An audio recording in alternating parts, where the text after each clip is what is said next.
infrastruktur yang paling progresif, yang paling update dengan beberapa skenario. Misalnya di Jakarta ada, tapi kalau kemudian kita berpikir lebih jauh untuk mencari obat di sumber masalahnya, bangunan kawasan perkotaan yang ada di Bener Meriah dan di Takemon ini tidak bisa secara persis probabilitas posibiliti terjadinya bencana di masa yang akan datang ini bisa kita kurangi seminimal mungkin.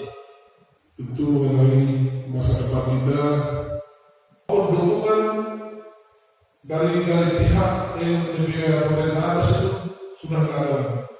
Seharusnya petani yang sudah menjaga kawasan hutan lindung dengan menanam kopi dan tanaman-tanaman batang lainnya yang juga menjaga hutan lindung dan juga menghasilkan oksigen, ini malah dikenakan pajak, bukan diberikan insentif. Ini ada sekitar 37 orang. Namun pada saat kewenangan kehutanan ditarik ke pusat dan provinsi, ini diterbengkalaikan, dibiarkan kehidupannya dan kehidupan anak keluarganya ini sudah tidak diperhatikan. Maka untuk sementara